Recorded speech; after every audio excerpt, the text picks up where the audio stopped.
तो आज हम देखेंगे इकोनॉमिक्स का थर्ड चैप्टर क्लास 10th का मनी एंड क्रेडिट का पहला लेक्चर। मनी क्या होता है? Money acts as intermediate in the exchange process and therefore it is called the medium of exchange. जो मनी होता है ना, पैसा, जिसके कारण हम क्या कर सकते हैं, एक्सचेंज प्रोसेस अपन अपना सकते हैं किसी भी चीज़ का। ठीक है, लेन देन कर सकें। पैसा एक ऐसी चीज़ से अपन लेन देन कर सकते हैं। In our day to day transaction goods are being bought and sold with the use of money.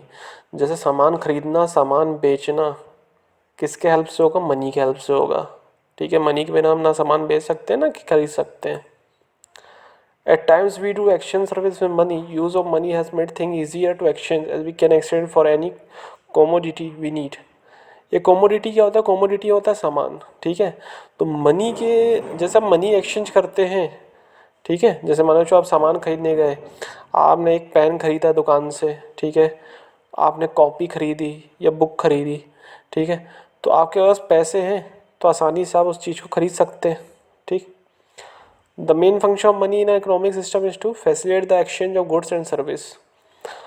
पैसा है आपके पास तो आप सामान खरीद भी सकते हो, बेच भी सकते हो। ठीक है, सर्विस सर्विस भी ले सकते हो। सर्विस आप नौकर चाकर रख सकते हो। ठीक है, अगर आपके पास पैसा तो आप उनको पैसा दे सकते हो, आप कुछ भी कर सकते हो। ठीक है, पैसा है तो।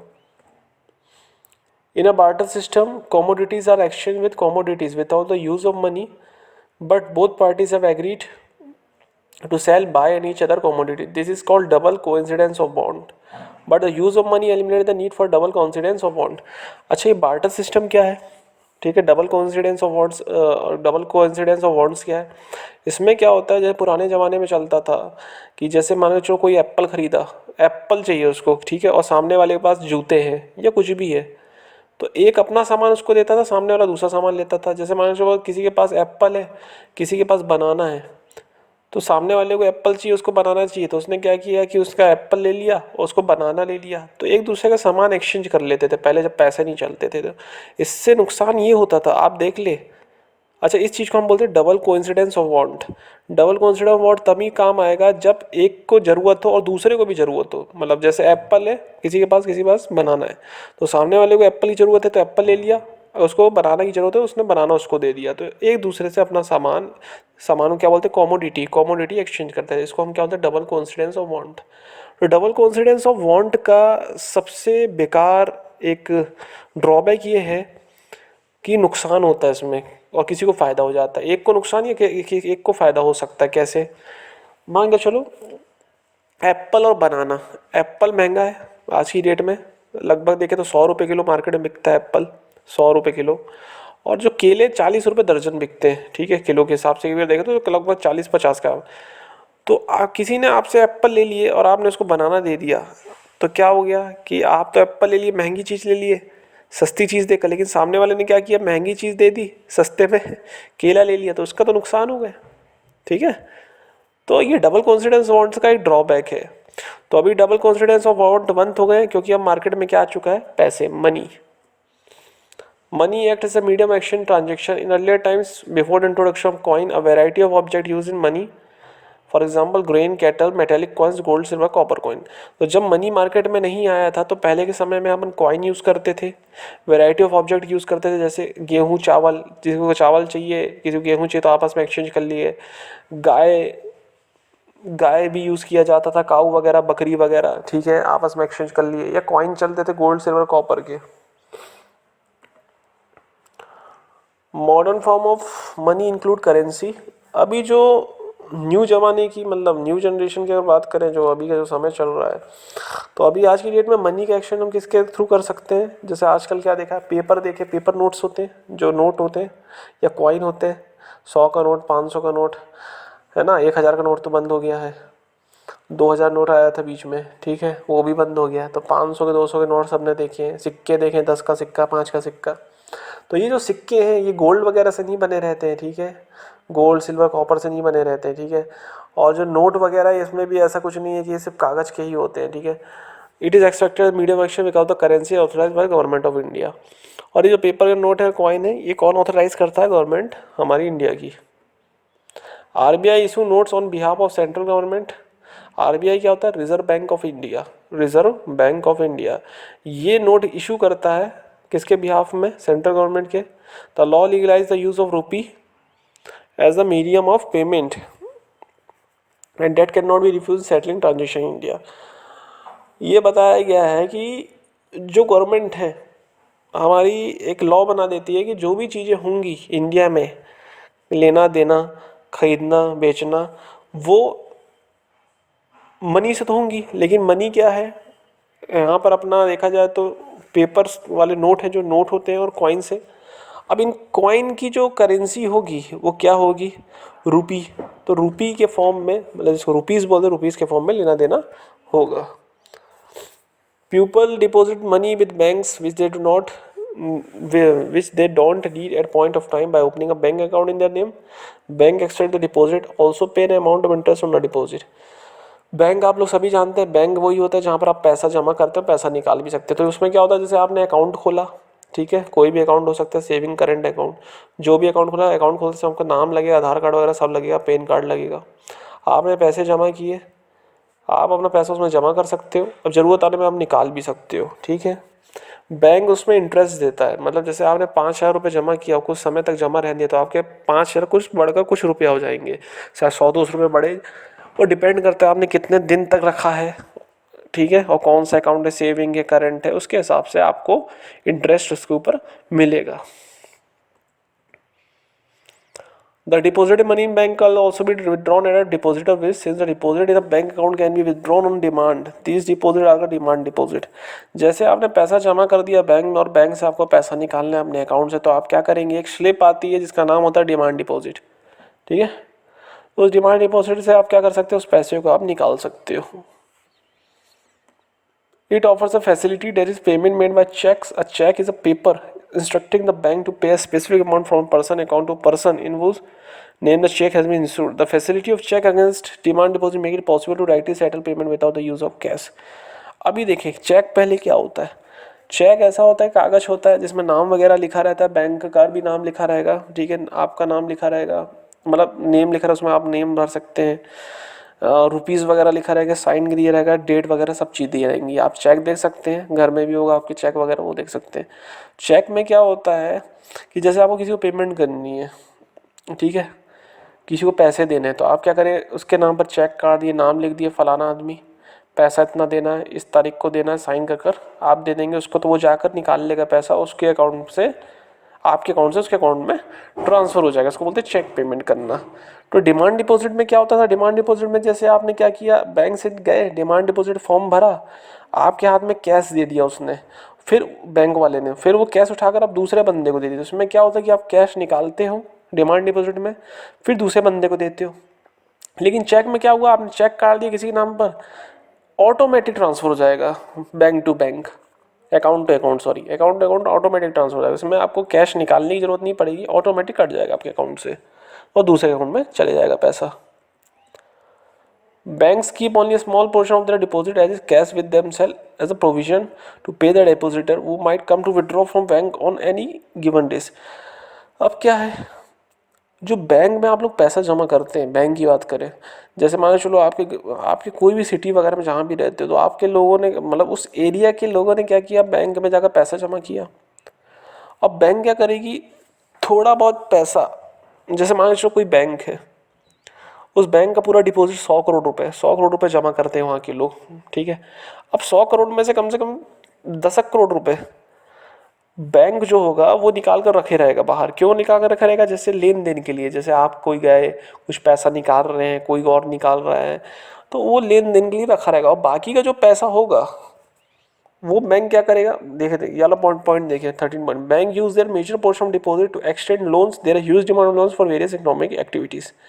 तो बाकी का जो पैसा बचा वो 90 करोड़ रुपए, वो बैंक क्या करेगा, लोन में चलाएगा। जैसे लोन लेते हैं ना, घर बनाने के लोन लेते हैं, बाइक खरीद रहे हैं, कार खरीद रहे हैं, जो भी है, ठीक है, बिजनेस के लिए लोन लेते हैं, मार्केट मतलब जो लोग हैं, तो वो कहाँ से लेते हैं, बैंक से लोन लेते हैं। तो जो आपका जमा हुआ पैसा है वो बैंक क्या करता है, दूसरों को बांटता है लोन में, उनको लोन देता है बैंक, ठीक है। Bank mediate between those people who have surplus funds and those who are in need of those funds। देखिए यहाँ पर बैंक क्या करता है, डिपॉजिटर का पैसा उठाकर बोरोअर को देता है। अब डिपॉजिटर कौन है, आप डिपॉजिट किए पैसा बैंक में। अब बोरोअर कौन है, जिनको लोन चाहिए, जिनको पैसा चाहिए। तो बैंक ने क्या किया, आपका पैसा उठाकर दूसरे बंदे को दे दिया एज अ लोन। ठीक। Bank charge higher rate of interest on the loans than what they offer on deposit. The difference between what is charge from borrower what is paid to the depositor is the main source of income.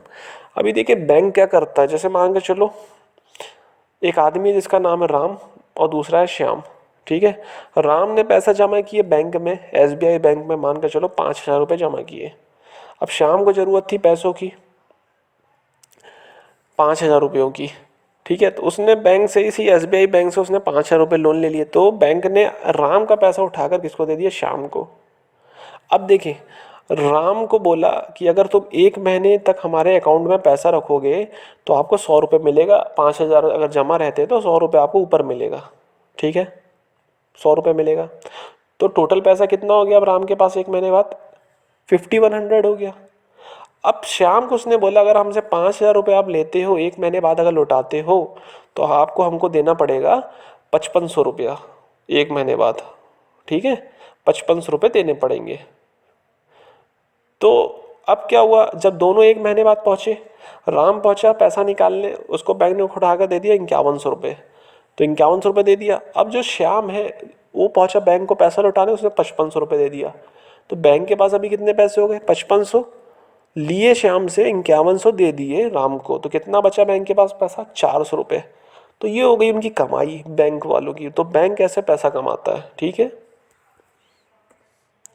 The bank plays an important role in economy of the country by providing cheap loans to a large number of people.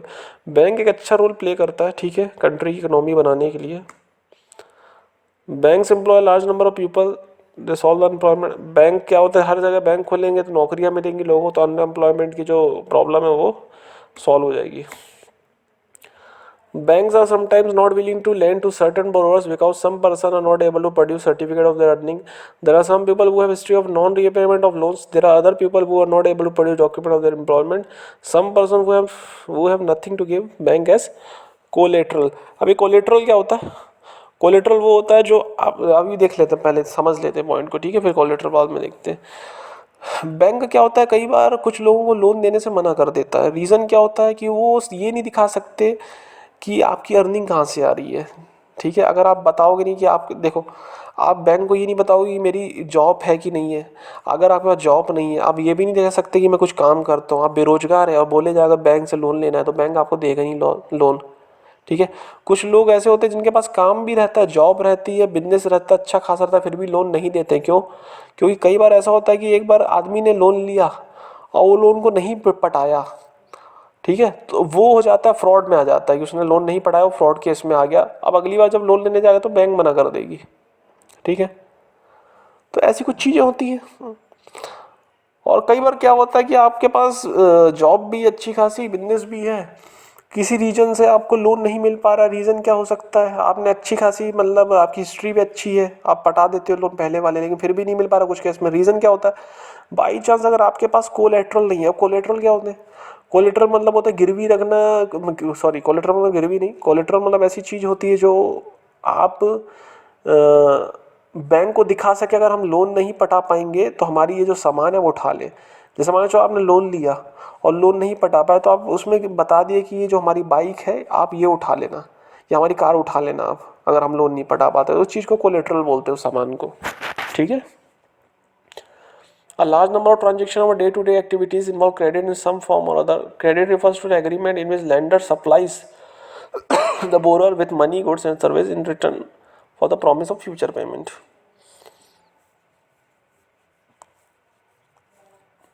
ठीक है, तो credit मतलब वही होता है जो हम रोज daily transaction वगैरह करते हैं हर दिन की, तो उसको क्रेडिट ही बोलते हैं। ठीक है, जो लेंडर होता है बोरोवर्स को as a money, good and service की तरह मतलब लेता है फ्यूचर में। In rural area the main demand for credit for the crop production. ठीक है, रूरल एरिया में क्रेडिट की कहाँ ज़रूरत पड़ती है, क्रॉप प्रोडक्शन में पड़ती है। Farmer usually take crop loans at the beginning of the season and repay loan after harvest. Repayment loss depend on income from the farming. जो किसान होते हैं वो जनरली फसल के लिए लोन लेते हैं स्टार्टिंग में, ठीक है, और लोन तब पटाते जब वो अपनी हार्वेस्टिंग कर लेते हैं फसल की। If the harvest is poor, the repayment of loan becomes difficult, and credit instead of improving the earning pushes the borrower in a situation from which recovery is very difficult and painful. This situation is called debt trap, and the borrower is forced to give his collateral assets use a guarantee to the lender. अभी देखें, अगर मान के चलो harvesting बहुत बेकार हुई है किसान की, ठीक है, तो लोन तो चुका भी नहीं पाएगा वो बेचारा, ठीक है, कहाँ से लाएगा पैसा चुकाने के लिए। तो वो अब दिक्कत हो गई उस बोरोवर की कि अब लोन हम चुकाएं कैसे। और इस समस्या को क्या बोला जाता है, इस सिचुएशन को क्या बोला जाता है, डेब्ट रेट। डेब्ट रेट का मतलब ये होता है कि आप जैसे लोन नहीं चुका पा रहे हैं, आपकी हालत बहुत ज़्यादा खराब है, आपके पास पैसे नहीं है उस चीज़ को, उस कंडीशन को हम बोलते हैं डेब्ट trap.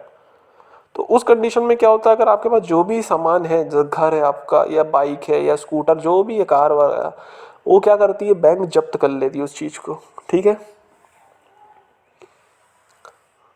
Terms of credit such as interest rate, collateral, etc. vary substantially from one credit arrangement to another. They may vary depending on nature of the lender and borrower. Every loan agreement specifies interest rate which the borrower has to pay to the lender along with the repayment of principal. In addition to this, lender may demand collateral against the loan. कहने का मतलब ये है कि हर credit जो होता है, जो भी लोन वगैरह आप लेंगे तो उसके कुछ इंटरेस्ट रेट रहते हैं।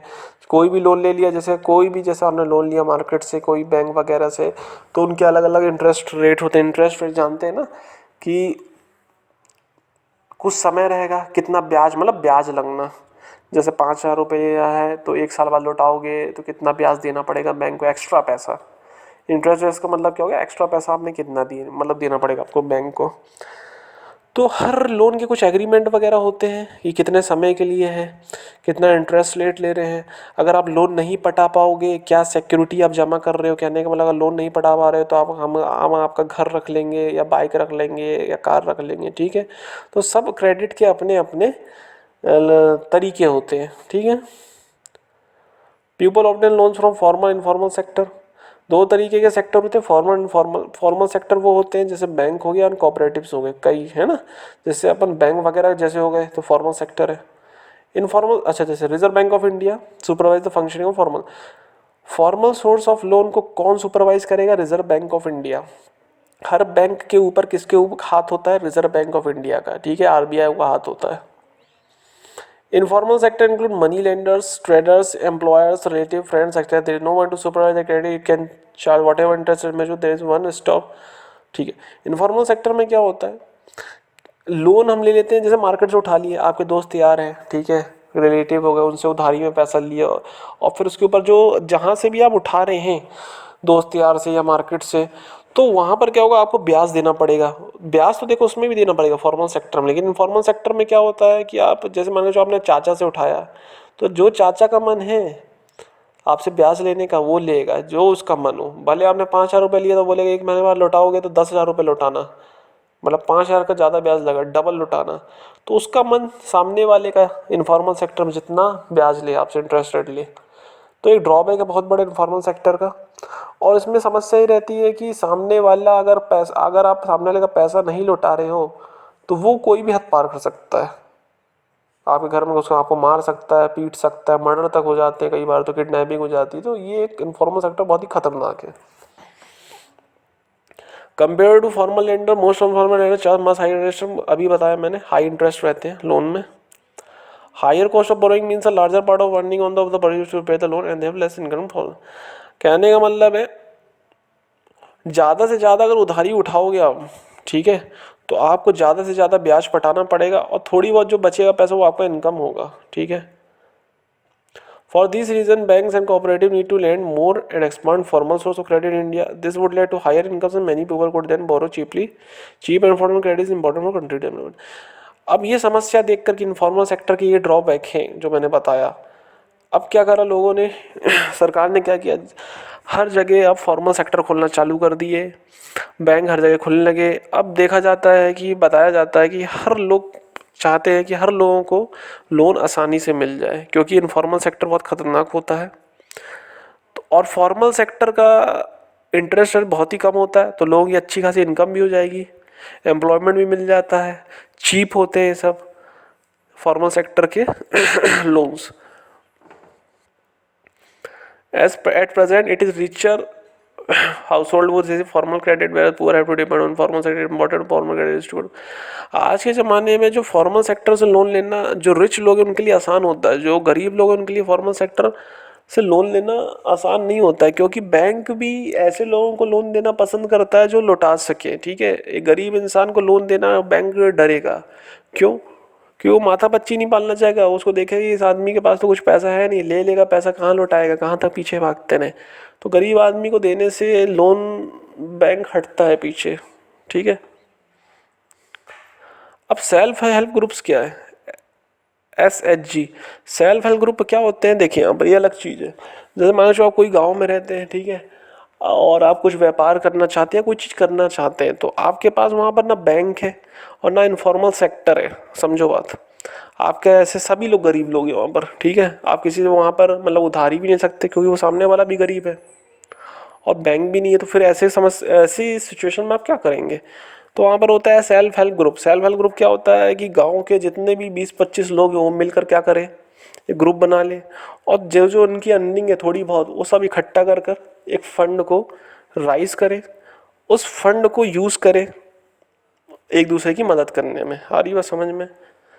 जैसे सामने वाला बंदा कुछ करना चाहता है तो उसके पास पैसे नहीं है, वहाँ फॉर्मल सेक्टर भी नहीं ना इनफॉर्मल सेक्टर है, तो SHG एक ग्रुप हो जाता है 20-25 लोग उसी गांव में से जो अपना थोड़ा थोड़ा पैसा मिलाकर फंड रेज करते हैं और सामने वाले को उस पैसे को देते हैं और वो पैसा समय में वो लौटा देता है।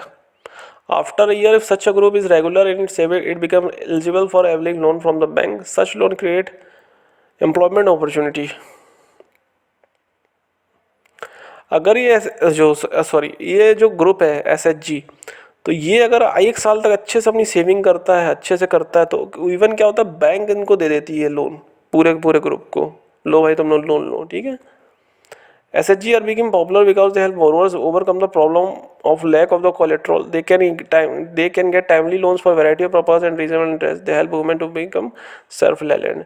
अब जो SHG है सेल्फ हेल्प ग्रुप, ये क्या करता है कि अच्छा खासा लोन मिल जाता है इसमें। ठीक है, इसमें कोई प्रॉब्लम नहीं है। प्रॉब्लम कौन सी हट जाती है? कोलेट्रल की। कोलेट्रल क्या मैंने बोला कि जैसे आप पैसा नहीं दे पा रहे तो आपके घर का कोई भी सामान उठा लेगा, अभी कोई प्रॉपर्टी उठा लेगा। लेकिन SHG ग्रुप ऐसा नहीं करते। अगर आप पैसा नहीं दे पा रहे तो आपके घर का सामान नहीं उठाएंगे। ठीक है, आपको और समय दे देंगे कि आप ऐसा कर देना, आप 1 साल बाद लौटा देना पैसा, 2 साल बाद लौटा देना।